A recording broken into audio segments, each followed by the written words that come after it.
ሰላም ጤና ይስጥልን ውድ የቤንቻ ፖርት ተከታታዮች እንደምን አላችሁ? ይኸው ዛሬም ተመልሰን በሰሞንኛ በአዲስ ነገር መጥተናል። እንግዲህ ለዚህ ቻናል አዲስ የሆናችሁ ሰዎች ካላችሁ እንኳን ደህና መጣችሁ። የመጣችሁት ቤንቻ ፖርት ላይ ቆንጆ ፕሮግራም ይተላለፍበት ላይ ነውና እንኳን ደህና መጣችሁ። ሰብስክራይብ በማድረግ የደወል ምልክት በመጫን ይሄን ፕሮግራም ደግሞ የዛሬውን ማለት ነው ላይክ በማድረግ እንድትጀምሩ ስትል ነባሮችንም ሆነ አዲስ የመጣችሁትን ሰዎች እንጋብዛችኋለን።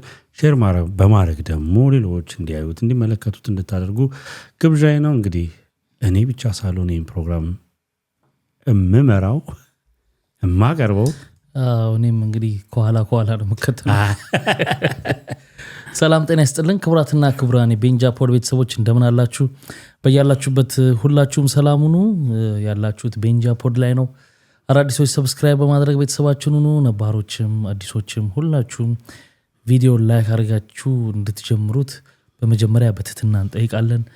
ካልሆነ ደግሞ በሪንግ ነው የምንጠይቀው። በሪንግ ብሎ አሁን ሪንግ ነው ሙዱ እኮ እንዳለ ፋይት ነው። አዎ አይ የሆነ እንትኖች ለምን እኛ ነው ይሞክሩን? አዎ ቢዘጋጅልን አሪፍ ነው። እና ሞክሩን እስቲ የሆነ ፖድካስቶች ያቻላቸው ይሆናል አይደል? አዎ ና ግን የሆነ 3 የሆናችሁ ፖድካስቶች አይደል? 2 የሆናችሁ ካላችሁ ችግር የለም። ሁለቱም በአንድ ነው ያጫውትልሻል። በቃ እኔ ቁጭ ብዬ ላይቭ አስተላልፋለሁ ፖድካስቱን። ፋይት ነው እንግዲህ የፋይቱ ድባብ ተቆጣጥሮታል። የሰሞኑ አጀንዳዎች ትናንትም የሰራነው ቪዲዮ እንዳለ ሆኖ ከዳስጣል ወደ ባምቢና ሸቱ ሄደ። እሱን ያው እንመለስበታለን። ከዛ ደግሞ እንግዲህ ከነሱም በፊት የተጀመረው የፋይት ጉዳይ ነው። ግን የፋይቱ ጉዳይ ኮንቲኒየስሊ አነጋጋሪ የሆነ ቀጥሏል ማለት ነው። እና እንግዲህ ኮላውት ያደረገው እንትናን ነበረ። ማነው ማስተር ማነው የሚባለው ነበር? ሀገረ ሰላም ኢትዮጵያን ወክሎ ብዙ ቦታ ተወዳድሯል። ምናምን ብዙ ሜዳሊያዎች ያመጣ ምናምን ነው። ሚክስድ ማርሻል አርት ነው። እና ሰይዶንም ነበር። ከዛ እዛ መድረክ ላይ እሱን ኮላውት ስላረገው ሀገረ ሰላም የሚባለው ስላረገው በማግስቱ ጠዋት ትሬኒንግ ሄጄ ነው አለ እኮ። ሄዶ ሲመለስ እነሱ ቪዲዮ ሰርተዋል። እነ ስዊት ቦክስ ምን ብለው ነው የሰሩት? በሚቀጣይ ውድድር ከጆኒ ጋር ሰይዶና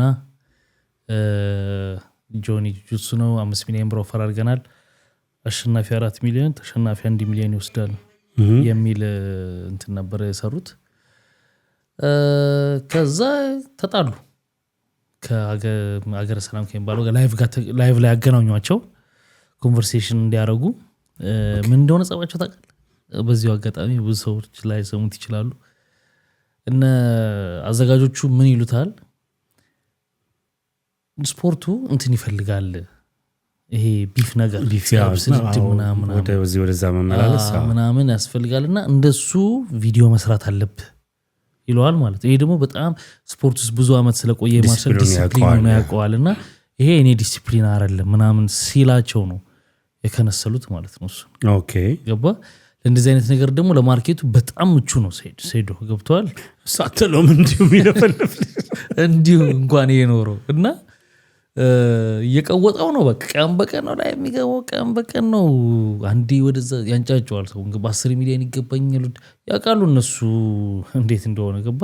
ከጀርባ ግን አለ ድራማ አለው ልፈልጌ ነው ድራማ አለ። ኦኬ እና በዚህ ሁኔታ ላይ ነው አሁንም ጆኒ ጁጁትሱ እንግዲህ ሰይዶን በጉልበቴ ነው ሎካውት ማድረግ ሲለው እንዳልተቀል አንድ ጉልበትን እመነኝ ከዳኛው ፈጥኜ ሰብርሃለሁ ማለት ዳኛው እንዴት ነው ተይዘ ሳያስጥልህ በፊት ሰብረዋለሁ ጉልበት ብሎታል። የሚገባ ግን ይመስላል ፋይት የሚያደርግ ይመስላል ሰይዶ። አይ ትገባለች። ይገባል። እኔም ይገባል ነው ብዙ አይገባ የሚል ይሄን የሚያህል ብር እኔም አንዴ ቢሰጠኝ የሚያስገባው መሰለህ አትሊስት ቢሸነፍ እኔም ኢትዮጵያ ስላለንኩ እንጂ ገባ ነበር። ብታሸንፈኝም ግባ እንጂ 2 ሚሊዮን ለቅልሃለሁ ብሎታል። አዎ በቃ ይኸውልህ አሁን ላወራ የፈለኩት ነው። እሱን ቃል በቃል አልሰማሁትም፣ ግን አትሊስት በቃ 1 ሚሊዮን ብር ሴኪዩር አድርገሃል። አዎ እንደ በሚገባ እንጂ ገብቶሃል። ከዛ ደግሞ የግል ደግሞ ስፖንሰርሺፖች አሉ እንጂ አዎ ይኖራሉ። ግን ተው እንደው ሱስ እንደው ሊመጣም ሊቀርም ይችላል ብለህ ብናስበው ግን የማይቀረው 1 ሚሊዮን ብር አለ። ስለሱ እሱን ተማምነህ ትደበደባለህ። እሱ ብቻ ሳይሆን ደግሞ እስከ ፋይቱ ድረስ አሁን በጣም አቴንሽን ስለሚይዙ የሰውን ገባ የሚሰራቸው ማአት ማስታወቂያዎች ይኖራሉ ማአት ቀላል ብር እንደማይሰራ እርግጠኛ ነኝ በዚህ አጋጣሚ የንቃተ ህሊና የሚባለው ሰው ብዙ ሰው በቃ አስደስቷል ያው ሀገሩ ሲገባ እናትና አባቱን ቤት ተሰጥቶታል ብር መሬት ተሰጥቶታል ከዛም ብዙ ብር ሰብስቤ ያለው ብሏል ለእናቴ ቤት ሰራለው ምናምን በጣም ብዙ ሰው ነው እንትን ያደረገው ፎቶውን ለዚህ ቤት ነበር ያደኩት ምናምን ብሎ በቪዲዮ ሁሉ ሲያሳይ ነበር የወጣበት አወጣጥ ምናምን በቃ ግን ለምሳሌ ይሄ ሞቲቬሽኖች አሉ አይደል እንደዚህ አርግ ምናምን ትችላለህ ከሚለው ይልቅ እንደዚህ የተደረጉ ነገሮችን ስታይ ሞቲቭ ያደርጋል መምጣቱ ራሱ ታደንቀው እኔ ሞቲቭ አላደርግም እንዴ ብሮ ተውንጂ አሁንም አልጋ ላይ ተኝተህ አሁን ቁጭ ብለሃል እኔ አይ ግን ለቢኒ አንድ አሴት አለኝ ማለት ከነሱ ጨዋታ በኋላ የማየው ነገር ልክ አይደለም ያው እኔ እንደዚህ አይነት ስፖርት ደጋፊ አይደለሁም ታውቃለህ ግን እኔ በጣም ነው የሚመቸኝ አንተ ያው ኦፍ ኮርስ ግን ደጋፊ አይደለሁም ግን ደግሞ ነገሮች ስርዓት ባላቸው መልኩ መሆን አለባቸው ብዬ አስባለሁ ኢን ሴንስ እንደ ፕሮፌሽን አንድ ፕሮፌሽን ከሆነ አሁን ሰሞኑን ምናቸው ለከሊና ከሊ ጋጠሙ ከሊና ከሊ የሰፈር ድብድብ አይነት ነገር አለ አይደል ወይ ደግሞ ቁማር እንደዛ ለምሳሌ እንግዲህ ነፋስት መረጃውን ኪቺኒ ለልጅ ሚካኤል የቦክስ ግጥሚያ ጥሪ ያቀረበ ሚል አይቻለሁ ማ ኪቺኒ ዘፋኙ ኦኬ ልጅ ሚካኤል ባይዘው ድሮ ቦክስ እንትን ያደርግ ነበር ኦኬ እሱን ግን አሁን ይሄ የሴሌብሪቲ ነው አማያቸዋል እንግዲህ በየትኛው አሶሲዬሽን ወይም ፌዴሬሽን እንደሚጠቃለል አላቅም ይሄ ስፖርት ግን በስርዓት ፌዴሬሽን ካለው ደግሞ ስርዓት ባለው መልኩ አመታዊ ዙሮችን ወይም ደግሞ ውድድሮችን አዘጋጅቶ ፕሮግራም በሆነ መልኩ ነው መደረግ ያለባቸው ብዬ አስባለሁ አለበለዚያ ወደ ፐርሰናል ይሆንና ነገሮች የቁማር ነው እንጂ እኮ እና አሁን ሴሌብሪቲዎቹ መኖሩ በደንብ ገበያ ያመጣል ቢዝነስ ነው ዞሮ ዞሮ ግን ይኸውልህ ቢዝነስ ኢንሴንስ በቃ በተደራጀ ለምሳሌ ይሄ ውድድር ሌላ ለማላ ያለ ማለት at the same time ይሄ ውድድር ዓለም አቀፍ ውድድሮች አሉት ማለት ነው ኦሎምፒክን ጨምሮ በሚገባው ስለዚህ ካለው እንደ ፌዴሬሽን ለሀገርም ስም የሚያስጠራ የተሻለ ነገር የሚያመጣ በስነ ስርዓት ይሄ ፕሮፌሽናል በሆነ አይደል ዝም ብለህ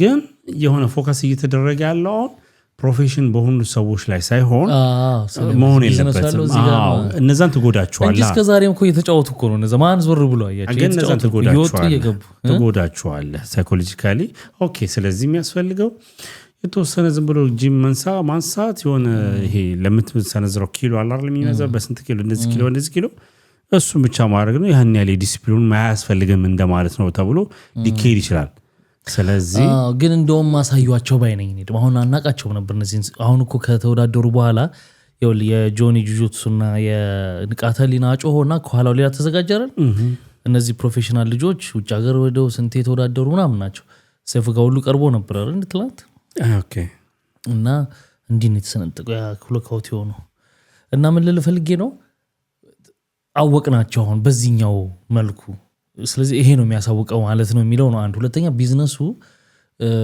እንደዛ እየሰራ ነው አሁን ያለው ስለዚህ እነዚህ ኖረው እነዚህ ዋናዎቹን ማወቅም ደግሞ አሪፍ ነው ልክ አይደለም ይኸውልህ አሁን ቢዝነሱ ሳይሆን ፕሮፌሽኑ ነው መከበር አለበት ብዬ ማስበው ለምሳሌ እንደዛ አይነት ኮማን ማያቸው ማውቻቸውን ይሄኛውም ሁሌም አይቀጥልም ይሙል ይቀጥላል ማንኝ ለምሳሌ ቢኒ ማንኝ ስለሄኒ ሳቢያ ገባኝ ኦኬ ከዚህ በኋላ ወን 3 ውድድር 4 ውድድር አካሊ ከካሊ ጋር ይባላል ለምሳሌ ሰይድ የሆነ አሁን የማን ነው እንትና ድጋሚ ሲጮቱ ልታይ ትችት ይሆናል እነሱ ያው ፕሮፌሽናል ከዛ በኋላ ብዙ አታየው ገብቷል አይደል የሁለት ተደጋጋሚ ጨዋታዎችን የሁለት ሰዎች የሆነ ሰይዶ መጣው ከአንድ ጨዋታ በኋላ ሁለተኛው ላይ ያን ያህል መጀመሪያ ፎከስ ባረክበል ካሁን ሰይዶ ሲጫወት እንደዚህ ነገር ከማውራት ይዘለለ ምንም ነገር ሲያደርግ እና አናየው ቲክቶክ ላይ ወይ something የሚለቀው ቪዲዮ አለ አይደል የሆነ ሰውን እንትን ሲል ከዛ ውጪ በቃ እስቲ ሪል አንዴ ካየው በኋላ ከዛ በኋላ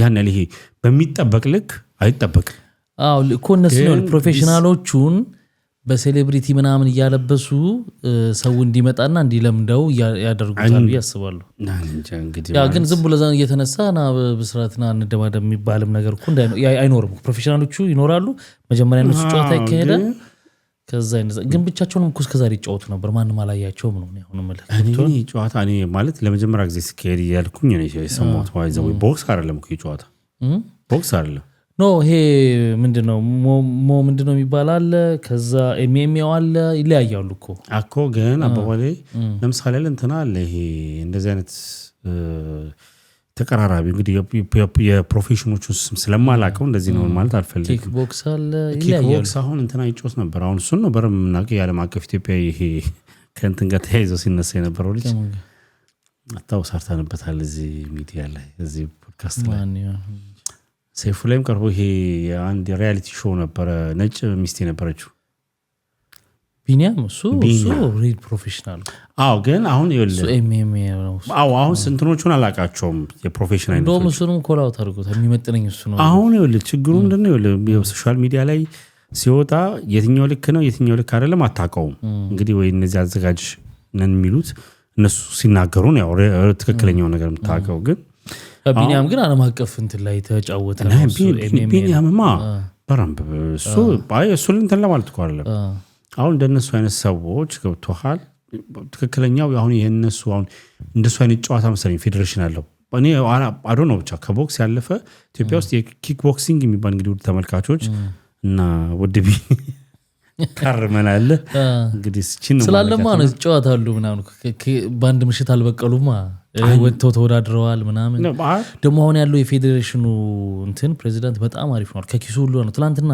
ኢቢኤስ ላይ መተው ነበር ሁለቱ ቦክሰኞች አንድ ላይ ሄዶ ለአባቱ በግ የሰጠው ምናምን እናቱ መድረክ ላይ ሁለቱ እኮ ቀረቡ ትላንት ኢቢኤስ ላይና ቅዳሜ ከሰዓት ላይ ትላንት አልኩ ከሶስት ቀርበው ሲናገሩ ነበር ገብቷል አሪፍ ነው ዲሲፕሊኑ በጥሩ መሆኑ ምናምን ጥሩ ነው ግን አሁንም ለዚህኛው ቢዝነስ አዶናይ ምን ያደርጋል አካውንቱ ላይ ፋይት ዝግጁ ነኝ ለማድረግ ምናምን ብሎ ፖስት ያደርጋል ማለት ነው በአይስ አሰርቱ እንትኑ ምናምን ፖስት ሲያደርግ አዘጋጆቹ ቀለብ አደረጉና ፈቃደኞች ነን እናስገባለን ግን ሰው ይወስን ከማን ጋር ፋይት እንደምታደርግ ይወስንና ኪሎዎቹ ምናምን ታይቶ የስልጠና ተሰጥቷችሁ የሶስት ወር ምናምን ስልጠና ተወስዱና ትገባለህ ምናምን ነገር ብለው አክሰፕት አደረጉ ማለት ነው ከዛ ያው ሰው ማን እንደሚል ይታወቃል ጆን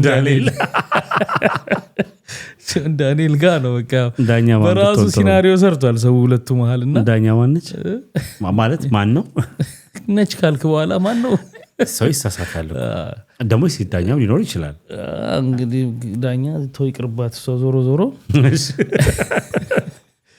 ተደረገ ያንን ወዲያው እነሱ አክሴፕት አድርገው ቪዲዮ ሲሰራ እንትና ጌች የሚባለው አነሳው እንትኑ ፖስቱን አዶናይ እነሱ የሚስማማቸው ደግሞ አሁን ይሄ እንደዚህ አለ ይባል እንዴት ቢዝነሱን አስበዋል አሁን ሴሌብሪቲ ምናምን በመትለው መልኩ ያለውን እንትን ፈኑን ፓርት ፈልጎ ይመጣል ማለት ይወል በጣም ይሸጣል በጣም ነው የሚሰሩት ገንዘብ ሴሌብሪቲ አይመጣም ሴሌብሪቲዎች አይመጡም በደንብ ነው የሚመጡት ይሄ ቲክቶከሩ ነው ይበዛው አሁን ይላን አሁን እነዚህኞች እኮ የተወዳደሩ ስማቸውን ስላላስኩ ነው እነዚህ እንትኖች አትሊስት ፕሮፌሽናል ላይ ያሉ ሰዎች ናቸው እንግዲህ ኪክ ቦክሲንግ የሚባለው ነገር ላይ ላይኖር ይችላል ኦር ሰምቲንግ ይኛው ላይ እንጂ አትሊስት የሆነ የቦክስን የስፖርትን በረምብ ይሄ ቢውልድ ያደረጉ ልጆች ናቸው ገብቷል እሱም ጭምር እኮ ነው የሚያጓጓ አሁን እኮ እንደዛው ምን ሀፕን ሊያደርግ ይችላል የሚለው ለማየት በደንብ ይገባል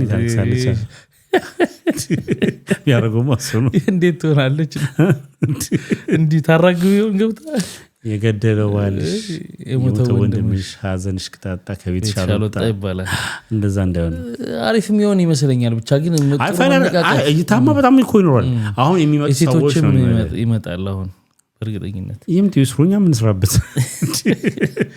እንደ ቢዝነስ በዛ ላይ እኮ ይከፈላል ቀላል አይደለም ያንን ገበያ ቀላል አይደለም ኦፍ ኮርስ ቀላል ስፖንሰሮች ያው አዶናይ ከችካለች እንኳን ያው እንትን ነው ከስከስ ያለች ነው ይሄ ይታው ላይ ትፈልጋለች እንደዛ ነው ጎበዝ ነው ኢሹ የሆነ ቦታ ላይ ሄዶ የገብቶ እንደገና የማነቃቃት እንትን ራሱ እንትን ይላል ምክንያቱም በራሱ እንትን ያለ ሰው ስራ ነው እንጂ አሁን አዶናይ የሆነ ወቅት ነበር ሁሉ ነገር እዚህ ብትገባ ዩቲዩብ ብትገባ እዚህ ብትገባ አዶናይ የነበረው ነገር አሁን ትንሽ ተደራራቢ ነገሮች እየሸፈነው ከቨር ያደረገው ሲመጣ መገለጥ አለ ያው ገለጥ አድርገህ በቃ ማለት ስላለ በዚህ ሰዓት ያለው ከረንት ነገር ያው ወደ ተሻለው ነገር እንትን ትላለህ ከዛ ትታያለህ እንዳልከው እንግዲህ ፖስቱን እናንተ ታመራላችሁ እንደኔ ቋለው ለማለት ነው ነገር ከዛ ታነሳዋለህ ፖስቱን ወዲያው ሴፍትም ሊያደርግ ይችላል አይታወቅም ምናየው ይሆናል ግን በቃ ሰውውን ፋይት ምንም ነገር ሲፖስት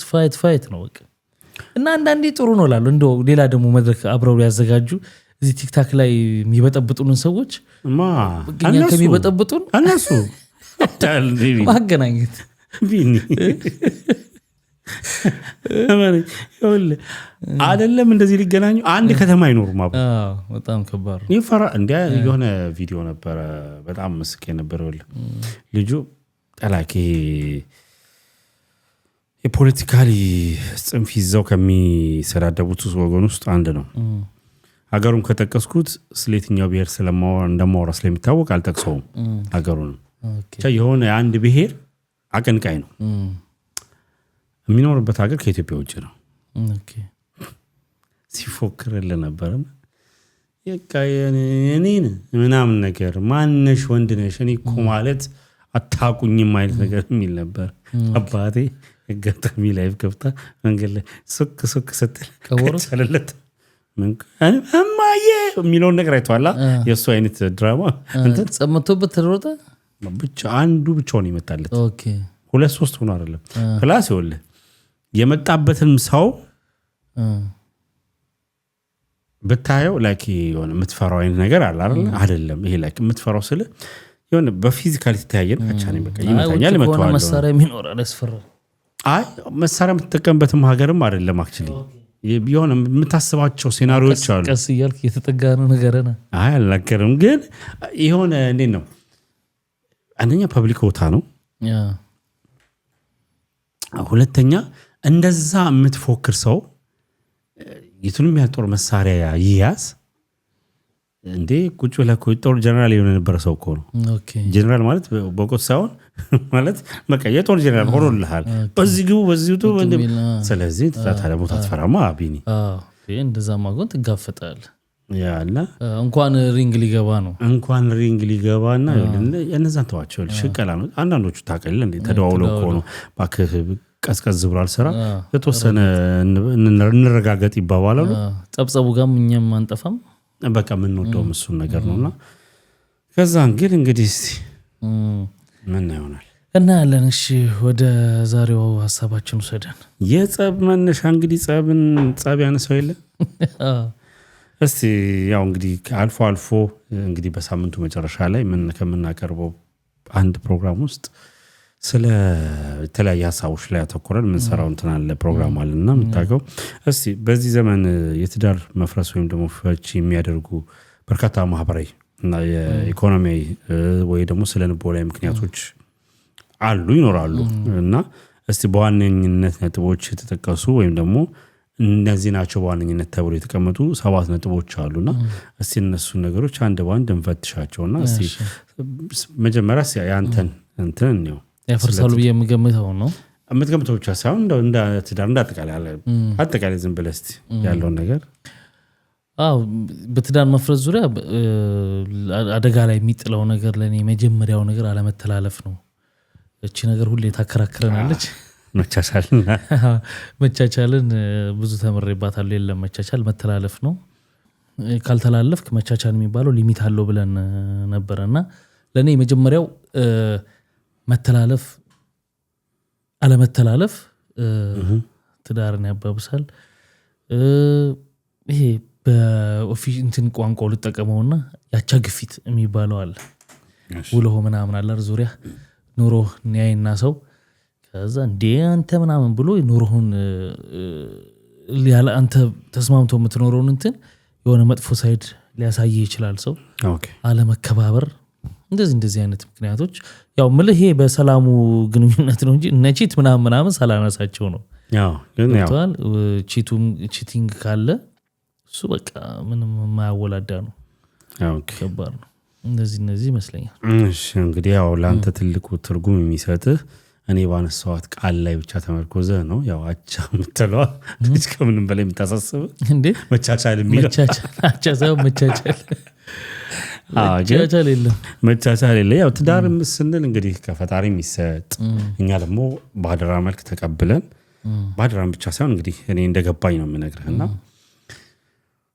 ትልቅ ኢንስቲትዩሽን እድሜ ልክህን የምትኖርበት ተቻችለህ የምትኖርበት ብዙ ነገሮችን የምታሳልፍበት ያው ተላልፈህ የምትኖርበት ተቻችለህ የምትኖርበትና ብዙ ነገር የምታሳልፍበት ስለሆነ እንግዲህ ብዙ ነገሮች የሚፈጠሩበትም ነው ትዳር ማለት ሀገር ማለት ነው ለኔ ገባኝ ምክንያቱም ብዙ ነገሮች የሚሆኑት ነገሮች ናቸውና ወደ ሀገርም ወደ ምንም የሚወጡት ከቤት ስለሆነ መንሻቸው ትልቅ ነው ብያለሁ ግን እንግዲህ ደግሞ እነዛ ይሄን ትልቅ የምትለውን ትዳር ደግሞ ሊያፈርሱ የሚችሉ 7 ነጥቦች ተቀምጠዋል ይሄ ስታንዳርድ ማለት ከብዙ ሰዎች የተወሰደ ጥናት ቢሆንም ግን በዋነኝነት ለምሳሌ በዚህ ዘመን ነው በዚህ ዘመን እንግዲህ የትዳር መፍረስ ወይም ደግሞ ፍቺ እንዲበዛ የሚያደርግ ይሄ ለምሳሌ ማህበራዊ ህይወት ኢኮኖሚያዊ ስነልቦናና ከእንደዚህ አይነት ከምትላቸው ማለት ነው እስቲ የመጀመሪያው በዋነኝነት የተቀመጠው ኢኮኖሚ ነው ዋና ምንድነው የኢኮኖሚ ጫናና ኑሮ ውድነት የኑሮ ውድነት መጨመር በቤተሰብ ውስጥ ከፍተኛ ውጥረት ይፈጥራል ኦፍ ኮርስ እና የገንዘብ እጥረት ለጭቅጭቅ መንስኤ ከመሆን ባለፈም ደግሞ ባልና ሚስት ለኑሮ ሲሉ ረጅም ሰዓት በስራ ስለሚጠመዱ አብሮ የመሆንና የመቀራረብ ጊዜያቸውን እየቀነሰ ይሄዳል ስለዚህ የመጀመሪያው ኢኮኖሚ ጫና ነው እስቲ እንዴት ታየዋለህ ደረጃው ነው ወይስ አንዱ ነው አንዱ ነው እንጂ አንደኛው የመጀመሪያው ምክንያት ነው አይደለም ያው አዎ ይኩንዴ በጣም በዚህ ዘመን እንዳልከው በዚህ ዘመን ድሮ ፍቅሩ ካለ ዋናው ፍቅሩ ነው እንጂ ሌላው ይመጣል አዎ ድሮ መጥቷል አሁን ግን ምንም ግልጽ ነው ፍቅር ቢያንስ መሰረታዊ ነገር የሚያሟላ ነገር ከሌለ ትዳር መመስረት አትችልም አይደለ ፍቅረኛ ሆነ እናትና አባት ቤት ሁለቱም እየኖረ ልትሆን ትችላለህ መቼስ በጣም እንደው ፍቅሩ ከበለጠና እንትን ካለብህ እንጂ ትዳር ለመመስረት ምንም ኦብቪየስ ነው ኢኮኖሚካል ነገር ያስፈልጋል ያልበዛ ያልተንዛዛ ሊያኖርህ የሚችል ነገር እስካለ ድረስ ትኖራለህ ያ ጉድለት ደግሞ ከኖርክም በኋላ እኮ ሊመጣ ይችላል ኦኬ መጀመሪያ ደህና ሆኖ በኋላ ላይ በሆኑ ምክንያቶች ሊመጣ ይችላል በዛ ወቅት ከሆነ የሚፈርሰው ስተት ነው ምክንያቱም ስትጋባ የምትገባባው ቃል አለ አይደል ትዳር ላይ በመከራም በችግርም በህመም በሐዘን ምናምን ነው ጥሩ ገቢ በነበረ ጊዜ ተጋብተህ ምን ብለህ ከዛ በኋላ የሆነ ጎደል ሲል ልፋታ ማለት አግባብ አይደለም ግን ብር ስለሌለ ልፋታ ደግሞ አይልም እንደዚህ አይነት ጊዜ ላይ አይባባሉም ምንድነው ምክንያት የመነጫነጭ ምክንያት ያመጣል ቀላሉ ነገር የሚታለፈው ነገር ገባ አይታለፍም ለምን ውስጥ አንዴ በእንደዚህ አይነት ጥረት ከተጎዳ እንደዛ ይመስለኛል እኔ እንደዛ ነው ያው ማለት እንግዲህ ትዳር ሁለት ነገሮችን ቤዝድ ያደርጋል ይባላል ለመፍረስ ሳይሆን ለመመስረት የመጀመሪያው እንግዲህ ለመፍረስም ምክንያት የሚሆነው የፋይናንሻል ኢኮኖሚ ጉዳይ እንዳለ ሆኖ ለመጀመርም ደግሞ ይኸው የኢኮኖሚ ጉዳይ ዋነኝነት አለው ለምሳሌ ሊሆን አንተ ትዳር ስገባ ሳይኮሎጂካሊ ለዛ ነገር ብቁ ነኝ ብለህ ታስባለህ በሁለተኛነት ደግሞ ኦኬ ሳይኮሎጂካሊ ብቁ ነኝ ብዬ ካሰብኩ ደግሞ ፋይናንሻሊ ደግሞ ያን ትዳር ራን ማድረግበት ነገር ብቁ ነኝ ብለህ ታስባለህ ስለዚህ ይሄ የኢኮኖሚ ጉዳይ በሁለቱም እይታ በማፍረስ ውስጥም ትዳርን በመጀመር ውስጥም ትልቅ ትርጉም ስላለው እንግዲህ እንደመጀመሪያ ምን ያስቀምጠዋለሁ ምክንያቱም ማለት እንደመጀመሪያ ማለት እንደ ትልቅ ተጽዕኖ ኦኬ ትዳር ሊፈርስባቸው የሚችሉ በዚህ ዘመን ግን በየትኛው አንተ አሁን መነሻውን እሱ እንዳለ ሆኖ እንደ ዲስከስ እኮ ነው አሁን መሀል ላይ የሚፈጠር ይሄ ጥረት አግባብ ነው በዚህ መልኩ ማፍረስ ትዳርን ማለት አሁን የሰዎች ልኬት ነው ወሳኙ ነገር ገብቷል አሁን እንግዲህ እዚህ ጋር ጥናቱ ላይ ደግሞ ካስቀመጡት ነገሮች አንፃር ለምሳሌ በመሃል በሁለት ትዳር ውስጥ ባሉ ሰዎች ባልና ሚስቶች ውስጥ ይሄ ኢኮኖሚ ችግሩን በምን አይነት መልኩ ደግሞ ሊፈጥር ይችላል ቅድም የመጀመሪያ ላይ ያልኩት ነገር አለ ለምሳሌ ይሄ የትዳር ይሄ ፋይናንሻል ፕሮብሌማቸውን ለመድፈን ሲሉ ረጅም ሰዓት የመስራት ያለ መገናኘት በመሃል ላይ የሚፈጠሩ መተላለፎች ይኖራሉ ገብቷል አይደል ፋይናንሻል ችግር የሚያመጣቸው ብዙ ተጽዕኖዎች የሚነካካቸው ነገሮች ስላሉ በትዳር ውስጥ ችግሮችን ይፈጥራሉ። ከዛ አንግል ለመኖር ከሆነ ለመኖር ስለ ችግር ሊፈጥር የሚችለው በቃ አለን ይሄን ያህል እንስራ ይሄን ያህል ሰዓት ብናርፍ ኑሯችን አይጎዳም የሚባል አይነት አለ። አንዱ ደግሞ እንደዛ ቢዚ ሆነህም ቀዳዳውን ላትሞላው ትችላለህ። ዝብትቶ ያንን ቀንሰህ እስቲ ለሚስቴ ጊዜ ልስጥ ወይ ለባሌ ጊዜ ልስጥ ብለው ቁጭ ብትል ደግሞ ቀዳዳ የማይደፈን ከሆነ ይሄኛው ልክ አይደለም ባይ ነኝ። ገብተዋል። ግን ይሄ ኤክሰስ አንዳንድ እንዳለ አይደል በጣም ሶሬር ነው።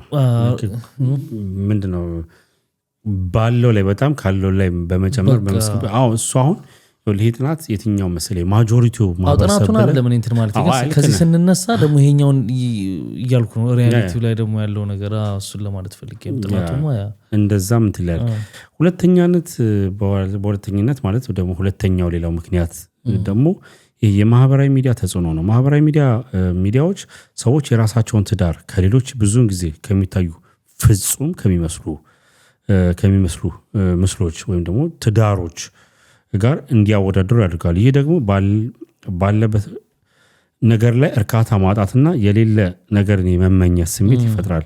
በተጨማሪ በዲጂታል መንገድ የሚፈጠሩ የተሳሳቱ ግንኙነቶች ለታማኝነት መጓደል ምክንያት ይሆናሉ ይላል። ሁለተኛው እንግዲህ ያው በዚህ ዘመን የምናየው ነገር ነውና እስቲ ይሄኛውን ደግሞ እንዴት ታየዋለህ? ይሄኛው ለሁለቱም አደገኛ ነው። አስመስለው ለሚሰሩትም ትዳራቸውን ይዘው ሚዲያ ላይ ለወጡትም ቁጭ ብለው ለሚያዩትም አደገኛ ነው በጣም። እንግዲህ ከቅርብ ጊዜ ወዲህ አንዳንድ ቦታዎች ላይ ያሉ ያወኛ ወገኖች ምናምን ልክ የካፕል ኮንተንት በጣም ፋሽን የሆነበት ወቅት ነበረ። በጣም ኮንሱም ይደረግ ነበር። ቪዋቸው ምናምን በጣም የሚገርም ነበር። በጣም ትልቅ ብዙ መቶ ሺዎች እና በዛን ወቅት አስበው የምትመጣው ካሜራ ላይ ይዘህ የምትመጣው ትክክለኛውን ህይወትህን አይደለም። በፍጹም ይዘህም ልትመጣ አትችልም። ትክክለኛውን ህይወትህን ይዘው አይመጡም። አርቲፊሻሉን ይዘው ይመጣሉ። አሪፍ ሲገባ እግሩን ስታጥበው ያሳዩሃል ምናምን ገባ። እሷ ደግሞ የሆነ ሰዓት ደከመኝ ስትል የኔ ፍቅር ምናምን ብሎ እንደዚህ አድርጎ ወደ አልጋዋ ሲወስዷት ምናምን ያሳዩሃል ብቻ የሆነ እና ህይወታቸው ግን 100% ማለት አልችልም እንደዛ የሆነ ህይወታቸው ሊኖሩ ይችላሉ። ግን ደግሞ እዛ ጋር ቲያትርም እየሰሩ እንደሆነ የማይገነዘቡ ሰዎች አሉ። አንተ ተበጥረ ወይ ስትገባ ወይ እሷ ተበጥራ ስትገባ ማለት በስራ ደክመው ሲገቡ ልክ ያንን የሚያዩት ነገር የመጠበቅ ይመጣል። ስለዚህ አይወደኝም ማለት ነው ልክ እንደዚህ አያረግም የሚል ትክክለኛ ይሄ በጣም እንደውም በደንብ የሚያስብል ነገር ነውና እነዛም ደግሞ ያን ይዘው የወጡት ሰዎች የውሸት ስለሆነ ብዙ ጊዜ ይዘው የሚወጡት እንደገና ደግሞ ቤታቸው ለምሳሌ 50,000 ተከታይ ቢኖራቸው 50,000 ሰው ሳሎናቸው ማስገባት ማለት ነው ኑሯቸውን ማስገባት ማለት ብዙዎቹም በርክተው አላየንም እውነት ለመናገር ሲመክኑት ያለና ኮንተንቱንም ለሚሰሩትም ሰዎች አደገኛ ነው። ያንን ኮንሱም ለሚያደርጉ ሰዎች አደገኛ ነው። ያ ቢያንተን ሐሳብ ነው የምትጋራው ማለት እኛ ጋርም እንግዲህ የቀረቡት እንግዲህ ትዳርን በመለያየት ውስጥ የቀረቡ እንግዶች ነበሩ። እንግዲህና ብዙ ጊዜ የምንሸወደው በተለይ ደግሞ እኔ ያስቀኛል ማለት ይኸውልህ ምንድነው ይሄ ምርጡን ለህፃናት እንደሚባለው ማለት ነው። በቃ በጣም ፐርፌክት የሆነ ነገር ያሳዩሃል። ላይክ የሆነ ኮንፍሊክትም ሲኖር የሚፈቱበት ወይ ብለው የሚያሳዩ ነገር አለ። የፍቅር ታይማቸው ይኸውልህ ከ24 ሰዓት ውስጥ ምንድነው በ20 ደቂቃ ወይ በ30 ደቂቃ የሚያሳዩ ቭሎግ አለ።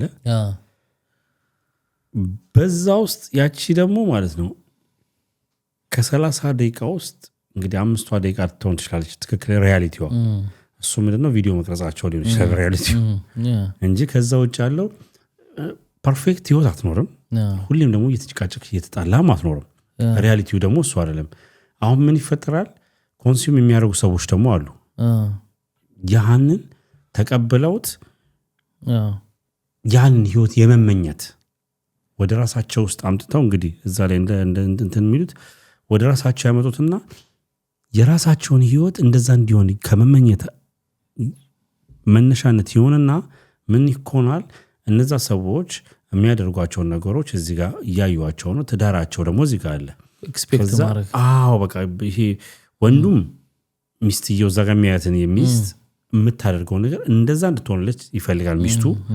ሴቷም እዚህ ጋር የምታየውን እንትን ለሚዲያ ማህበራዊ ሚዲያ ላይ የምታየውን አይነት ወንድ ባሏ እንዲሆንላት ትፈልጋለች።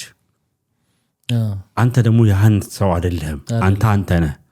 እዛ ጋር የሚታየው ድራማም ነው ሲጀመር። ሲቀጥል ደግሞ አንተ አይደለህ፣ አንተ የሰዎችን ህይወት መኖር አትችልም። የምትኖረው ያንተን ህይወት ነው። የምትኖረው በገባህ ልክ ነው። ባለ ነባራዊ ሁኔታ የትዳር ሁኔታ ልክ ነው የምትኖረው።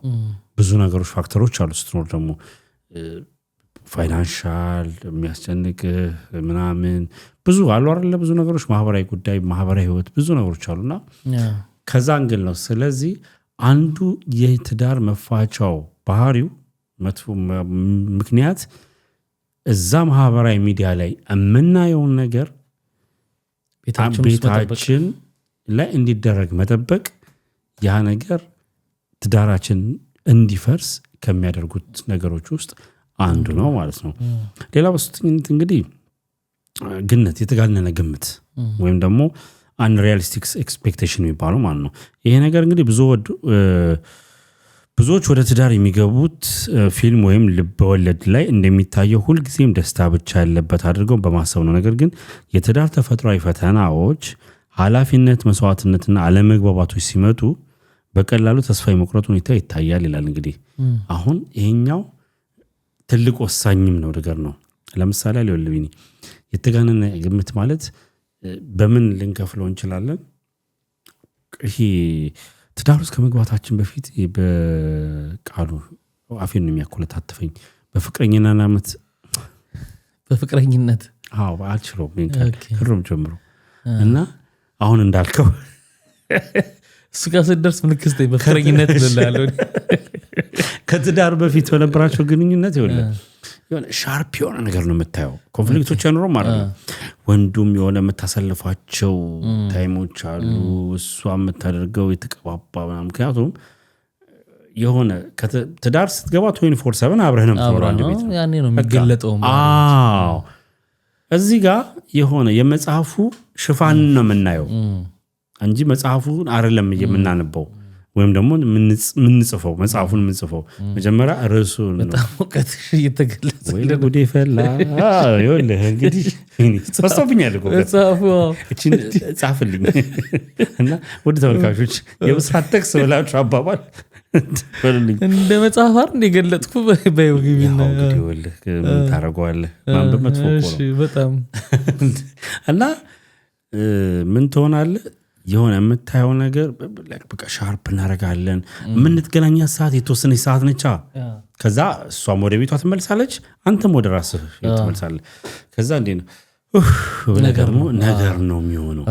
ከዛ በኋላ ምን እንደሚደብራት ምን እንደሚደብርህ ገና የምታይበት ነው። ስለዚህ ይሄ አንሪያሊስቲክ የሆነ ኤክስፔክቴሽን ውስጥ መግባት እንጀምራለን ማለት በቃ የሆነ ትዳር ውስጥ ስገባ ይሄ ህይወት ነው የሚያጋጥመኝ፣ ፊልም ልብ ወለድ የሚመስሉ አይነት እንትኖች እሱም at the same time ወንዱም እንደዚሁ ያስባልና ከዛ በኋላ መጨረሻችን የሚሆነው ምንድነው?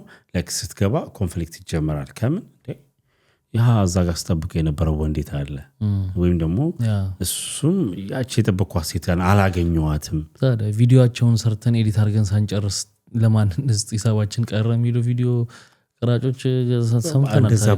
ብዙ ሰምተናል። ያገና ኤዲቲንጉ ሳያልቅ ቤት ሲገቡ እዛ በቃ እንግዲህ በአንድ ወር ምናምን ነው የሚደርሰው ሰርግ እንትን ያው ተለያይተዋል።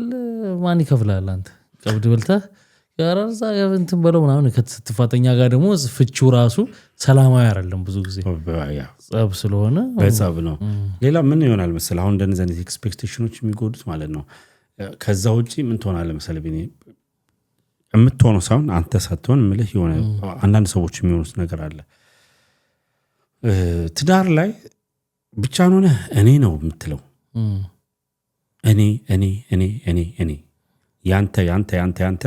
ያንተ ነገሮች ብቻ ባንክ አካውንት፣ ኃላፊነት መወሰን ማድረግ ምናምን ነገር። ልክ ትዳር ላይ ስትገባ አንድ ቤት መኖሮች ሲጀምር አሁን እኔ የሚሉት ነገር ይቀውማሉ ማለት ነው። እኛ ይመጣል።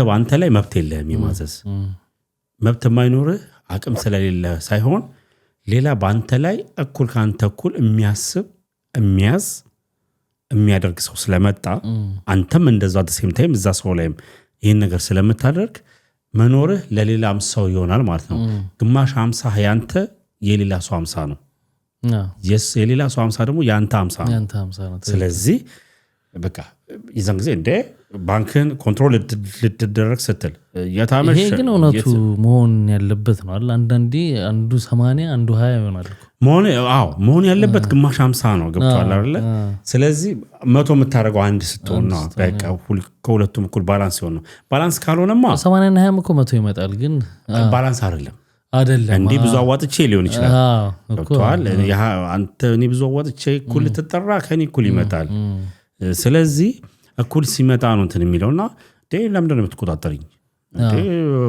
እየተከባይ ወጣት ድሮ እንደዚህ ማትኝ የነበረው ድሮ ዘናጭ ነበር አሁን ቤት ውስጥ እንደዚህ አለባበስ ምን ዝርክርክ ያርግሻል ነው ነገር እንግዲህ ያው ኮሜዲ ስለሚባል እንጂ ሴቶች ተዝረከረካላችሁ ይያረለም ብላል ጆርዲ ያልሰማሽው ታዲያ ትመጣለህ ትመጭልኛል እንዲኑት ቦርጫም አንድቺ ሰምተን እንመለስ አለማፈር መጀመሪያ ቦርጭን አስተካክለው ነው የሚባለው እና እሱንም ደግሞ በፊትም አላቀም በፊት አልጠጣም አላመሸም ትላል ነበር እንዴ ምናምን ነገር ገብቷል ወደ ትዳሩ ያስገባቸው ነገሮችም ይገለጣሉ መጀመሪያውን ያልገለጽከው ነገር አንዳንድም ነገር ደግሞ ቤት ስትሆን እንዳልከው ለየብቻ ስለነበረ ብዙ ባህሪ ይወጣል ምክንያቱም ከትዳር በፊት በነበረ ወይም ያኛው ቃል በነበርክበት ፍቅረኛሞች እነሱ በነበርክበት ቃል ጊዜ ላይ እንትን ታይሟ ሊሚቴሽን ስለሆነች በቃ የማስመሰልም የእውነትም እንግዲህ ሁሉም ያስመስላል አይደለም እኮ ግን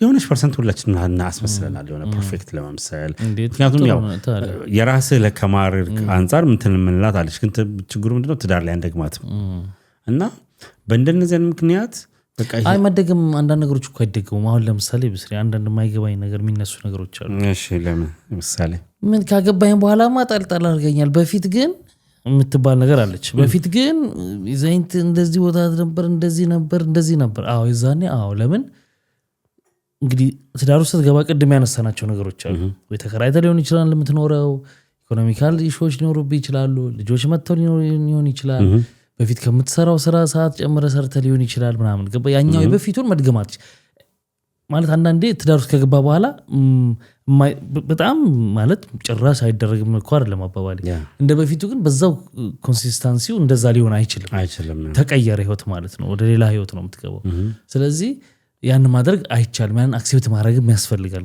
ወንዱም ሴቱም ማለት ነው እንደዚህ አሁን ብዙ ጊዜ ስለሚነሳ ነው ወይ እንደዚህ አንቺ እንደዚህ ካገባሽኝ በኋላ እንደዚህ ብለሽኛል ይባላል ወይ ሴቷ ምናምን ካገባኝ በኋላ ድሮ እኮ እንትን ይወስደኝ ነበር ድሮ እኮ እንደዚህ ያደረገኝ ነበር ኮመንሊ የምትባል ነገር አለች ያ ነገር እዚህኛው ህይወት ውስጥ ስትገባ ሊጣበብ ይችላል እየቻለ ያላረገ ሰው ስተት ነው እየቻለ ስለ ኑሮ ደግሞ የተደላደለለት አለ እንዴ ልጆቹን እኮ በቃ ደናደሩና ደናደራችሁ ለማለት እኮ ያለው ወላጅ አለ ከሀብት የተነሳ ሞግዚት ጠዋት አንስቶ አብልቶ ትምህርት ቤት ሾፌር አድርሶ አምጥቶላቸው ምናምን ከዛ ስራቸውን ጊዜ ያላቸው ሰዎች አሉ ለፈልግ እነሱ ካጎደሉት አይሆንም ግን በአብዛኛው የሚኖረው ኑሮ ለማለት ፈልጌ ነው እና አንደርስታንድ መደራረግ ያስፈልጋል ስለዚህ ያው እንግዲህ ይሄ አንሪያሊስቲክ የሆነ ኤክስፔክቴሽን በጣም ይጎዳል ትክክል የተጋነነ እንግዲህ ከገባ በኋላ በፍቅረኛ ጊዜ የነበሩ ነገሮች ሊኖሩ አሁን ለምሳሌ በፍቅረኛ ጊዜ ስትቀጥራት ፋብላ ነው የምትመጣው ከቤት ልትወጣ ነው አንተ ልታገኝ ነው ጸዳ ብላ ፋብላ ነው የምትወጣው ፋብላ ጸዳ ብላ እንደዛ ተሰራርታ ከመምጣቱ በፊት ወይም ወንዱ እንደዛ ፋብሎ ከመምጣቱ በፊት እኮ ያው ቤት ውስጥ ዱቄት ሊሆን ይችላል ሁለቱ ኦፍ ኮርስ ገብቷል አይደል አሁን እዛው ቤት ውስጥ ነው እኮ ያለው ስትገናኝ እና ቤት እንደውም አንድ ሰሞን ቲክቶክ ላይ ትሬንድ ነበር ተዘረከረክሽ ምናምን የሚል አይነት ቡና ሲያፈሉ በሚኒ ምናምን አይታል ባልየው ሲመጣ ይለባብሱና ምናምን ትሬንድ አድርገውት ነበር በማን ምክንያት እንደሆነ ገብቷል በዮኒ ማኛው ከሆነ የትኛው ሴት ነች ትክክል ምናምን ብሎ አይሆንም ቤት ውስጥ አሁን ምናምን እንደዛ ሆነ ቤት ውስጥ ልትሆን አትችልም ግዴታ ቤት ውስጥ ልብሶች ይኖራሉ አዎ ኢቨን እኮ ስትወጣ ለምትለብሰው ባይዘው ያ ሰው ስለሚያምረው ብቻ ሳይሆን እሱ ጋር ለሱ ኬር ባይኖር በራሱ መንገድ ላይ ሰዎች ምን እንዳይሰርቡ ተዘርክረህ አትወጣም አትሊስት እንኳን ይፈኑላልና ያ ነገር እንትን ይላልና ዳልከው እንግዲህ አሁን ከአራተኛው ጋር ግንኙነት ስላለው እንትን ይላል እንግዲህ ሌላው ምክንያት ምን መሰለህ የግንኙነት ክህሎት ማነስ ይላል የግንኙነት ክሎት ማነስ ወይም ደግሞ ፖር ኮሚኒኬሽን የመኖር ሁኔታ ነው። ችግሮችን በግልጽ ተነጋግሮ ከመፍታት ይልቅ ዝምታ መምረጥ፣ መወነጃጀል ወይም ደግሞ በቁጣ መነጋገር ግንኙነቱን ቀስ በቀስ ያሻክራል። እንግዲህ በዘመናችን ሰዎች ስሜታቸውን በሰላማዊ መንገድ የመግለጽ ትግስቱን እያጣመተናል። ልክ እንደዚች እንደ ቲክቶክ 15 ሰከንድ ቪዲዮ ትግስት አተን ስዋይፕ እንደምናደርገው ትዳር ላይም እንግዲህ በትግስት ማውራት ቁጭ ብሎ በሰከነ መንገድ ነገሮችን የመነጋገር ነገር ማጣት፣ መወነጃጀል ይበዛል። ያ ማለት እንግዲህ ፖር ኮሚኒኬሽን ማለት ነው። ይሄ ደካማ ግንኙነትና እነዛም እንግዲህ አንድም ትዳር ሊያፈርሱ ከሚችሉ ነገሮች ውስጥ ደግሞ አንዱም ይሄ ነው። ይሄን ስታነሳው ጥያቄ ለመጠየቅ ያክል በቅድመ ጋብቻ ስልጠና ታምናለህ? አላምንም። ይሄን ነገር ባልፉም ብያለሁ መሰለኝ። ኬንጃ ይሄ አሁን ያነሳው ነጥብ ቀጥታ የሚመለከተው ይሄን ጉዳይ ነው። አሁን ይሄ ኮሚኒኬሽን እንዴት ነው? አንዳንድ ሰዎች እኔ እንትን ካረግ ነው አንዳንድ እንደዚህ አይነት ነገሮች ሲነሱ ሊያስፈልግ ይችላል እላለሁ። ግን ምናልባት እንትን ልናደርገው እንችላለን። ለምሳሌ ቅድመ ጋብቻ ትምህርት ፕሮፌሽኑ ይሄ ኖሯቸው ቅድመ ጋብቻ ትምህርት የሚሰጡ አሉ። ልክ አሁን እንደውም ከሚታወቁ ሰዎች መካከል እንደነ ፓስተር ቸሬ ምናምን ሌሎችም ባለሙያዎች አሉ። ከመጋባት በፊት ትምህርት መውሰድ በጣም ጥቅም እንዳለው ይናገራሉ። ጥቅም አለው ብዬ አምናለሁ። የበለጠ ግን ከሱኛው ይልቅ በመታመንባቸው እምነቶች እኛ ሀገር እንደሚታወቀው እስልምና ውስጥም ክርስትና ውስጥም አለ አይደል በእምነት ቤቶች ቅድመ ጋብቻ ትምህርቶች አሉ በነገራችን ላይ እና እሱን መውሰድ ጠቃሚ ይመስለኛል። እኔ እንደው ይመስለኛል ከተቻለ በሃይማኖት ካልተቻለ ግን ጠቃሚ ነው። እኔ አልስማማም። ለምሳሌ ትዳር ተፈጥሯዊ ነገር ይፈልጋል። ትዳር ተፈጥሯዊ ነገር ይፈልጋል ማለት ይኸውልህ የመጀመሪያው ነገር ትዳር ላይ ስትገባ ቢኒ ይሄ የኔ ምልከታ ነው። እንትን አምነህበት ነው። ሁለት ነገር ይጠይቃል አላልኩም መጀመሪያ ላይ ፋይናንሻሊ እና ሳይኮሎጂካሊ ሬዲነሱ ይፈልጋል።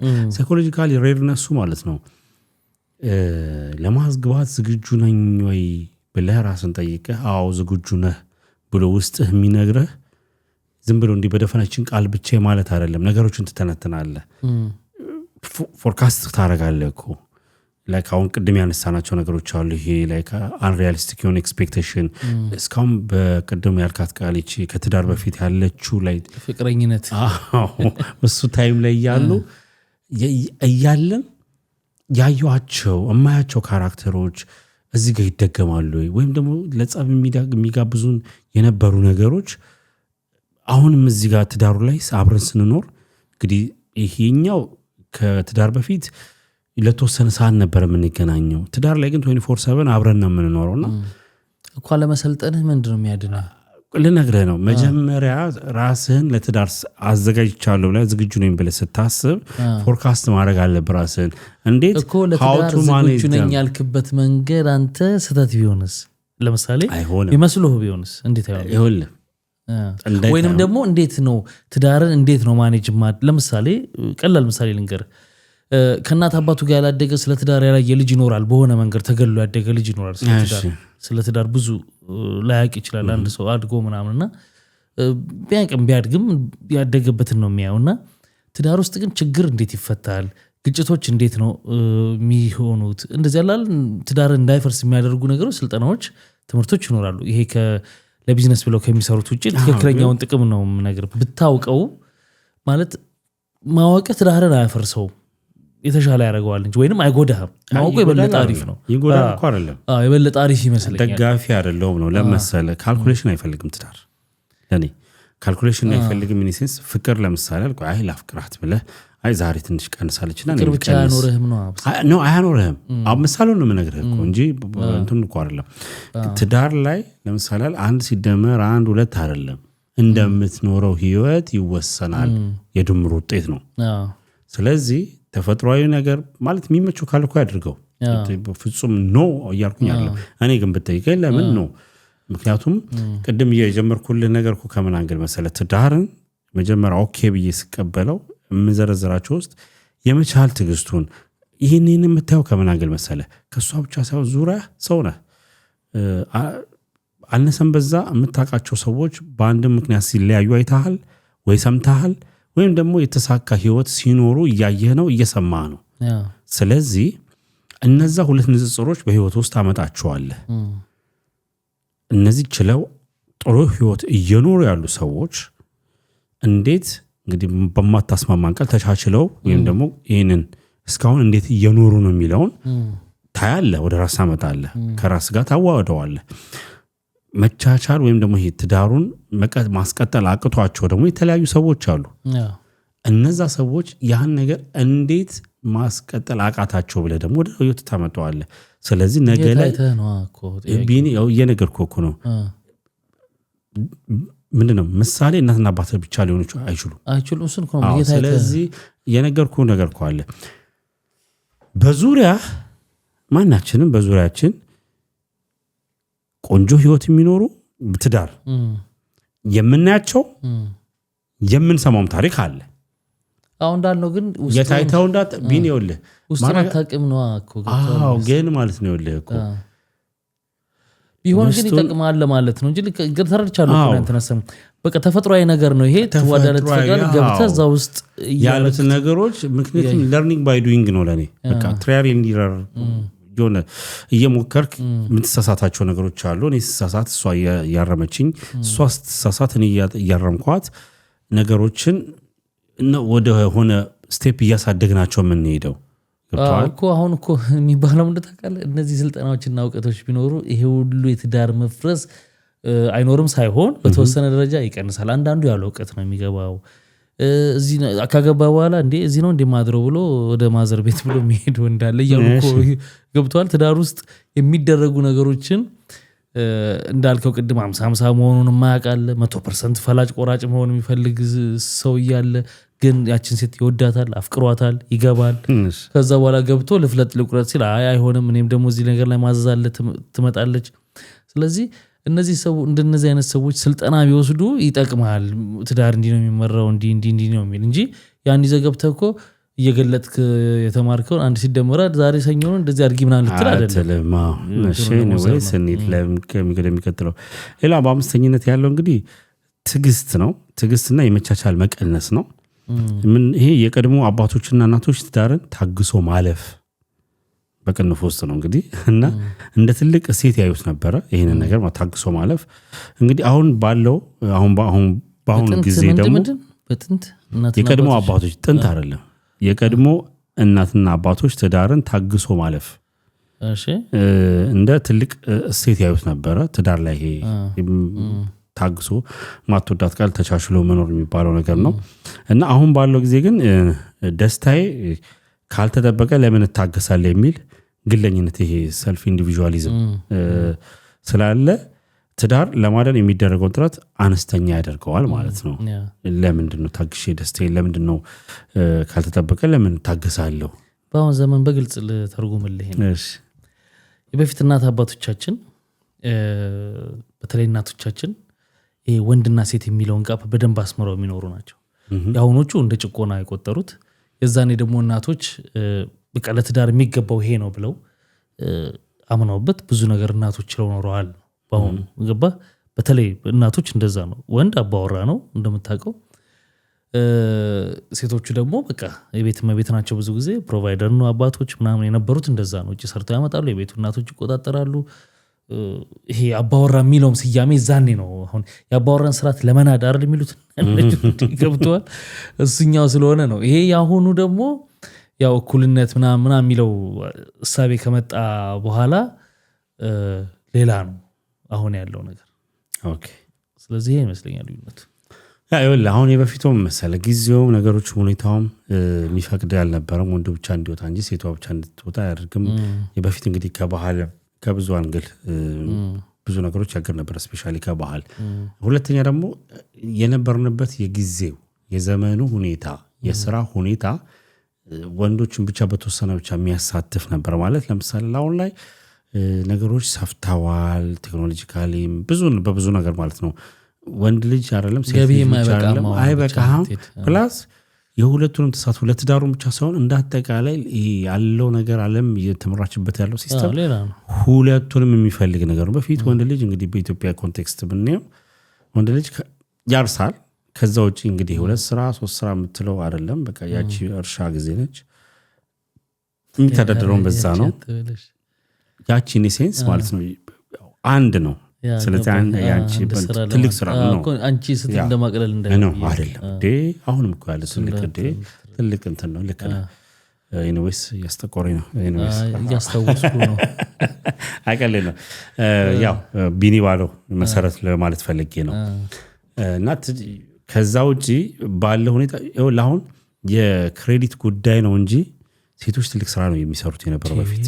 አሁን ቤትን ማኔጅ ማድረግ ማለት ትልቅ ከባድ ነገር ነው። ሊያውም እንደዚህ አይነት ዘመን እኮ አይደለም። በጭስ እየተጋገረ ልጅ እየታዘለ ትልቅ ነገር ነው። እርሻውም ላይ ደግሞ የሚሳተፉበት ቀናቶች አሉ። የማረም የማጨድ ፓርት ላይ ይገኛሉ። ውሃ ይቀዳሉ። ብዙ ነገር አለ። ሊያውም ደግሞ ወንዱ እያረሰ እሷ ምሳ ቋጥራ ስንቅ ቋጥራ አድርሳለት አረም አርማ። እንግዲህ በተለያየ አካባቢዎች የእርሻ ተራረሰ ዘዴ ቢኖርም ጉልጓሉ ይባላል ገና ሲታረስ በራሱ ምናምን ነገርና አይቻለሁ። ይሄ ገጠሩን ፓርት በተወሰነ መልኩ አውቀዋለሁና ብዙ ስራ አላት። የሚገርም ነገር ሴቷን ወተሽ እርሻ አርሽ ብትላት በረም ብትጠንቅቃ ተርሳለች። እንተናለ ወንዱን ግን እቤት ሆነ ለአንድ ቀን የቤቱን ስራ ማኔጅ አድርግ ብትለው እመኔ በፍጹም አይችሉም። የንቀት ጉዳይ ሆኖ ሳይሆን አንዳንዴ ተፈጥሮ የምትሰጠን ነገሮች አሉ። ለወንድ ብቻ የሚሰጠው የተፈጥሯዊ ስጦታ አለ እንደ ወንድነት፣ ለሴቷም ደግሞ አት ዘ ሴም ታይም የሚሰጣት የተፈጥሮ እንትን አለ። ካልጣስን እኮ ነው እንጂ ቅጭቁ እሱ ነገር ነው እንትን የሚለውና አሁን ላይ ይሄ ትግስት ቅድም እንግዲህ ወደ እንትኑ እንመለስና የግለኝነት መጣ። ያን ጊዜ ያለፈ። ስለዚህ ደስታዬ ካልተጠበቀ ለምን እኖራለሁ የሚል ነገር መጣና እንግዲህ ትዳሩ ይፈርሷልና ሌላው እንግዲህ በስድስተኝነት የተቀመጠው የሴቶች ኢኮኖሚያዊ ነፃነት ነው። ይህ እንደ አዎንታዊ ጎን የሚታይ ነው። ፋይናንሻል ፍሪደም የሚሉት ነገር አለና የሚታይ ቢሆንም ሴቶች ራሳቸውን መቻል መጀመራቸው ቀደም ሲል በኢኮኖሚ ጥገኝነት ምክንያት ብቻ ተገደው መጥፎ ትዳር ውስጥ ይቆዩ የነበሩ ሴቶች አሁን ላይ በደልን ላለመቀበልና የመውጣት አማራጭ እንዲኖራቸው አድርገዋል ይላል። ይሄ አሁን እዚህ ሀገር ያለው እሱ ነው የበለጠ። ምንድነው ይሄ ድሮ አሁን አንዳንድ ንግግሮች ላይ እናቶችን ስሰማ የቤት ወጪ ይሰጠኛል ነው የሚሉት። ደሞዙን የባላቸው ደሞዝ እንኳን ስንት እንደሆነ አያውቁትም። የሚበቃው ይሰጣቸዋል። ያችን አመጣጥ ነው ብለው ወረ ማድረስ ነው ስራቸው። ልጆች ማሳደግ የሚያስፈልግ ነገር በመሃል ካለ መጠየቅ ምናምን ነው እንጂ ባልየው ስንት ሰራ ስንት አስገባ ምናምን አያውቁም። ይሄ እኔ አሁን እንደ ልጅ አይደለ ወጣት አይደለ እንደ ወጣት ብትጠይቀኝ እኔን ሻቡሺ እኔ እኮ ይሄንን ወሬ እኮ ካንተ ጋር ነበር ማውራት የነበረብኝ። ብትጠይቀኝ በዚህ ዘመን አይሰራም፣ አይሆንም፣ ሊሆንም አይችልም። ስለዚህ እናቶች ፋይናንሻል ፍሪደም ያስፈልጋል። አሁን ደግሞ ወንድም ወጥቶ ብቻ ሰርቶ መኖርም ስለማይቻል ሴቶቹ ገቢ ማግኘት አለባቸው። አሁን ይሄን ወደዚህ ሀገር ያመጣው ለምንድን ነው? ወንዱ ፕሮቫይደር ሆኖ እያስተዳደረ የኖረውን ትዳር በቁጥር ብዙ ቁጥር መጥቀስ ይችላል ያየሁትን። እዚህ ሀገር ስትመጣ መንግስት አንድ ቢኒ ወደዚህ ሀገር ስንመጣ ስንል ነጮቹን ጨምሮ ነው ወይስ የሀበሻውን ኮሚኒቲ ነው? የሀበሻውን ኮሚኒቲ ላይ የሚታዩትን ችግሮች ለማለት ነጮቹን ጋም ነው እንጂ ኦልሬዲም ስታየው እኮ እንደዛ እኮ ነው። እና ያው በበለጠ በቅርበት የኛን ኮሚኒቲ ስለምናየው ገባ ነፃ ልክ ሴቶቹ አሁን እዚህ ሀገር ገቢ ሲያገኙ ምናምን ቶሎ ትዳሩን ለመበተን እድል ያገኛሉ። እንዴት ነው እድል የሚያገኙት? ኢኮኖሚካል ዲፔንድ ስላልሆኑ ገባ አስተዳድረኝ አያበላኝ አያጠጣኝ እዚህ ሀገር እስከኖርኩ ድረስ ለልጆቼም ቀለብ መንግስት ይሰጠኛል፣ ለእኔ መንግስት ይሰጠኛል፣ ቤት ኪራይን ይከፍልልኛል። ምን ያደርጋል ማለፍ የሚቻል ጸብ ሆኖ ችግር ሆኖ ማለት ነው ገባ ቶሎ የምትፈራው ነገር ሳይለ ቶሎ እንዲፈርስ እድል ይሰጣል። ነፃነቱ ፋይናንሻል አይኖራቸው እኮ አይደለም፣ ግን ያንን እንዴት ነው ማኔጅ ማድረገው የሚለውን ካላወቀው ብዙ ባጠገባችን ብዙ ነገር ሆኖ አይተናል። በጣም ማት እንግዲህ እዚህ ሀገር ወደፊት አንድ ፕሮግራም እንሰራበት ነው የያዝነውም ነገር ስለሆነ በረምብም ጥናትም ስለሚፈልግ ምክንያቱም ብዙ ኢሹዎች በጣም እንግዲህ ትዳር ቀሎክ የምታይበት ሀገሩ ምንድነው ቦታዎች ውስጥ አንዱ እንግዲህ የምናወራው ስለ ራሳችን ምንድነው እንትን ስለሆነ ኮሚኒቲ ስለሆነ ምክንያቱም ነጮች ትዳር ላይ ያላቸው ነገር እናውቀዋለን እንትን አይደለም እነሱ ፓርትነር ብለው ፓርትነሩንም ይለያዩታል እንግዲህ ሴክስ ፓርትነር የሩም ፓርትነር እና ብዙ ነገር አለ አሁን እኛ ትዳርን እንደ ትልቅ ነገር ምን ቆጥረዋለን እንደ ክብር ምን ሰጠው ማህበረሰብ ስለሆነ ከኛ አንፃር ነው እዚህ ያለው የኢትዮጵያዊነት የትዳር እንግዲህ በቤስት የሚባል ትዳር የሚኖር ሰዎች አሉ በሆኑ ሰዎች በሆኑ እንትኖች ደግሞ በቃ የሚያስደነግጦች የፍቺ አይነቶች የግንኙነት አይነቶች አው ትዳሩ እዚህ አካባቢ ወልብኝ ተፈጥሯዊ ሁኔታውን ጠብቆ አይደለም ይታወቃል እሱ ተፈጥሯዊ እንትኑ ማለት ለምሳሌ የሆነችን ሴት አውቀህ ትዳር ላይ እስክትጀምር የምትፈጀው ጊዜ አለ ታይም ኢንተርቫል አለ ያ ታይም ኢንተርቫል አይ በቃ አመት ፈሽተን ከዛ በኋላ እንጋባ የምትለው ያስቀመጠው ሳይሆን በራሱ ፕሮሰሱ ጊዜያቶችን እንዲፈጅ ያደርጋል ኢትዮጵያ ውስጥ ስትሆን እዚህ ስትኖር ደግሞ ላይክ በሆነ ኢቨንት ላይ በሆነ ነገር ላይ ያቺን ሴት ታውቃታለህ ወይም ያን ወንድ ታውቀዋለች ከዛ በኋላ ትዳር ብለው ሲጀምሩ አንድ ሳምንት አይፈጅባቸው አሁን ያን ነገር እሱ ነው እኮ ቀላል ነው ለምን ፋይናንሻል ደግስም ቤት አለ ኦሬዲ በቃ መግባት ብቻ ደግሱን እንደው ተስማምተም ኢትዮጵያም እኮ ታስቀረው ትችላለህ ግን በቃ እዚህ ስራ ባይኖርህ ያው ግልጽ ስናወራው ፋይናንስ ምንድነው መንግስት ድጎማ ያደርግልሃል ስለዚህ መንዝሊ የምትቸገረው ነገር አይኖርም የገቢ መጠን ያንስ ይሆናል እንጂ ከሚሰራው ሰው ግን አትራበም ሁለቱም በመንግስት እጅ ላይ ሆነው ምክንያቱም ኢንሹራንስ ምንድነው የጤና መድን ኢንሹራንስ መንግስት ከቨር ያደርጋል ቤት መንግስት ከቨር ያደርጋል ስለዚህ መኖር የዕለት ምግባቸውን ወጫቸውን እንትን ማለት ሊሆን ይችላል ስለዚህ በቃ ለኛ ለትዳሩ ገንዘብ ይሰጣል ለኪሱም ኦፍ ኮርስ የሚኖሩትማ በዛ ነው ስለዚህ በቃ ለመጋባት ቀላል ብቁ ነን ብለው ያስባሉ እንደገና ተጽኖም የለብም እንዴት ገባችሁ ምንም ሳይደረግ ምናምን ሚል የለም እዚህ ቤተሰብ ታዲያ ማን ይጠብቅ ትላለህ ማንንም የለም ኢቭን ቤተሰብ ብቻ ሳይሆን ዙሪያ ያለው አሁን ለምሳሌ አንዳንድ ጊዜ ከቤተሰብ የሚበልጥ እኮ አንተን ትዳር ውስጥ ኢትዮጵያ ውስጥ ካንተ በኩልስ የሚወስንበት ቤተሰብ አይደለም ጓደኞቹ ዙሪያ ያሉ ሰዎች ዲች ልጅ አውቀሃን ነው እርግጠኛ ሆነ ነው የምትገባው እንደዚህ ምናምን የምታማክረው አድቫይስ የምታደርገው ጓደኞችህን ነው ቤተሰብ ጋር የምትሄደው አሁን ላገባ ነው ሽማግሌ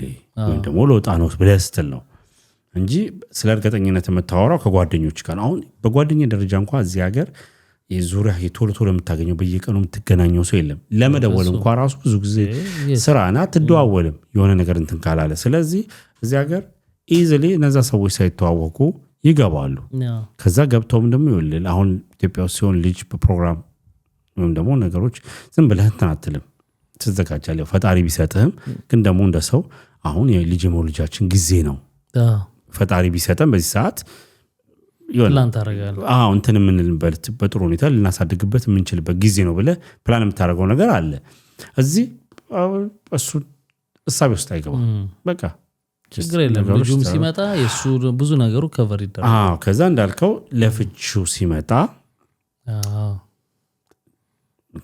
ጥሎ ሂዳ አያስተዳድረኝ ሲስተሙ በራሱም ደግሞ ባልዋን ስታስወጣ ሰፖርት ያደርጋታል ገንዘቧ ይጨመርላታል አሁን ኢትዮጵያው እነዚህ ምን ልዩነት አለው መሰለህ ኢትዮጵያ ሴት ልጅ ወደ እናቷ ቤት ነው የምትሄደው ደርስ ትዳር ላይ ስትጣላ የቱንም ያህል ሀብቱን እኩል መካፈል መብት ቢኖራትም መጀመሪያ ላይ የሚደረገው ሴት ልጅ ወደ ቤቷ ነው የምትሄደው አስገድዷ ሳይሆን በራሷ ነው እዚህ ሀገር ደግሞ የመጀመሪያው ነገር ምንድነው ወንድ ልጅ ነው የሚወጣው ህጉም የሚለው ወንድ ልጅ ነው የሚወጣው ውጣ ከዛ በኋላ በውጭ ሆነ ይገባኛል የምትለው ነገር ተከራከር ነው አይፈቅድልህም በነገራችን ላይ እሱ ነገር ሙሉ አይደለም አሁን አንዳንድ ሚስ እንትን እንዳይደረግ ለምሳሌ ባልና ሚስቶቹ እሱ እየሰራ ቤቱን እያስተዳደረ ነው ልበል እየሰራ ነው ስለዚህ ከመንግስት የሚወስደው ነገር የለም ቤት ኪራይ እየከፈለ ነው እየኖሩ ልክ ችግር ቢፈጠር ትወጣለች እሷ ታውቃለህ እንዴት እየሰራ ቤት ኪራይ የሚከፍለው እሱ ነው ኦኬ እሷ ቤት ነች ችግር ቢፈጠር እንደሌላው ጊዜ ይሄ በመንግስት እጅ እንዳለ አንደርግራውንዱን አያስወጡትም። ለምን ይኸውልህ መውጣት አለብህ ሊሉት ይችላሉ። ቤት አግኝቶ እሱ ነው እየከፈለ ያለው። ማንም አይወጣም ነው። ቤት አግኝቶ በራሱ ሰዓት እስካልወጣ ድረስ መብቱ ነው መኖር። እንትን ተደርጎ ማለት ክፍል ሩም ይከፋፈላሉ ተከፋፍለው ምናምን መብቱ ነው መኖር እንጂ አሁን አንዳንድ ጊዜ ድፍን ተደርጎ በቃ እንትን አለ ወንዱን ጠርገው ምናምን ይባላል።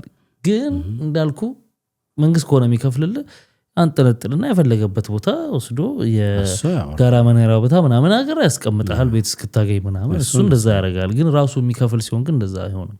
ህግ ላይ ቁጥሩ ሆናል የሲዲዩ ሊግ አባል ሆናል ገና ወንጀለኛ ቁጥር ምናምን እያልኩ እመጣለሁ። አሁን ይሄ ነገር መሆኑ አሪፍ ነው። አሁን እኔ አላውቅም ነበር ለመሰለ ብዙ ጊዜ የምናውቀዋለን የምንሰማው እንግዲህ እዚህ ሀገር የምንሰማቸውና ህጉ ላይ ያለው ነገር አንድ አይነት አይደለም። አሁን ካልረሳኸው እዚሁ ስለሰራ ነው የተሰራ ቪዲዮ ስለሆነ ነገር የነፋኒና የነሳምሪ ጊዜ እሱን እኮ ቤት እስክታገኝ እዛውን ብለውታል። ያው በራሳቸው እንትን መሆን ስላልፈለጉ ስላልፈለጋ እና ብዙ ጊዜ ስትጋጭም መሆን ስለሚደብርህ ትወጣለህ። በቃ መውጣት ለማይቀር ብለህ ስለምትወጣ እንጂ አልወጣም እየከፈልኩ ነው እዚህ ነው የምቀመጠው ካልክ መርጠህ አንዱን ክፍል ይዘህ ትኖራለህ። ስትኖርም ደግሞ እንደዛ እኮ መርጠህ ያንተ ፓርት ነው የምትከፍለው። የዛን ጊዜ በቃ ኦፊሻሊ እንትን ሆኗል ይከፈልና እሷን ከፈል ያደርጋሉ ምናምን። ጸብ ከሌለ ጸብ ካለ ግን ራዲየስ ሁሉ ሊከለል ይችላል። እንዴት ነው የሚሆነው ማለት ነው? ሴም ታይም ትቆርጣለህ ማለት ነው። ምኑን የቤት እንደ ገቢ እንደ ልጆቹ ቤት ውስጥ እንዴት ነው የሚሆነው ማለት ነው? ስለዚህ እኮ ቤቱ የሚሆነው እኩል ሳይሆን አንተ አክሰስ የምታረጋት ክፍል የነበራችሁ ዕቃ ፍሪጅ ለምሳሌ ያለ አይደል የጋራ ነው የምትጠቀመው። ሳሎን መኝታ ቤት ምናምን እንጃ እሱን ያናል ስፔሲፊካሊ ፍሪጅን ግን እኩል እንደምትጠቀም የሚነድ ማንደጃ እኩል እንደምትጠቀም ያ ነው መልሶ ችግር የሚያመጣው። ገባህ? በየቦታው ትገናኛለህ ማለት ነው። ስትሄድ ፍሪጅ ትገናኛለህ በእንትን ትገናኛለህ። እንግዲህ ፕሪንሲፕሉ ሲገባኝ እንደ ህጉ እነዛ ሰዎች ላይክ መልሰው ሪብ ያደርጉ እንዲያደርጉ ነገሮችን እድል እንዲከፍት ነው። ግን እድል ደግሞ በማይከፍትበት ሁኔታ ለምሳሌ ባለ አንድ መኝታ ቤት ቢሆን ከዛ በኋላ የት ነው ሳሎን ነው የምትወጣው ሳሎን ነው። ከዛ እንበል ኮንፍሊክት የሚፈጥርባቸው ነገር ለምሳሌ ሰው ይመጣል ብላ ታስባለች። አንተ ደግሞ በቃ መኖሪያ ቤቴ ነው አልጋዬ ነው መኝታዬ ነው ብለህ ታስባለህ። እሷ ሳሎን ስለሆነ ተነስ ምናምን አትችልም። ያን ቦታ ከተረገ በኋላ መብትህ ነው ምንም የለም። ግን ታልፍ ትችላለች ሊንኳኳብህ ይችላል ምናምን በቃ ስለዚህ አትስማምታ ህጉ አፕላይ አይደረግም። ዞሮ ዞሮ በቃ ትቸገራለህ አንተ ያው በጥቅሴን ሁሉ ነገር እችላለሁ ካላልክ በስተቀር ስለማትችል በራስ ሰዓት ያው ሙቭ ታደርጋለህ ነገር ነው። ኦኬ እንደዛ ከሆነ እሺ። እንግዲህ የመጨረሻው በሰባተኝነት የተቀመጠው እንግዲህ የቤተሰብ ጣልቃ ገብነት ነው።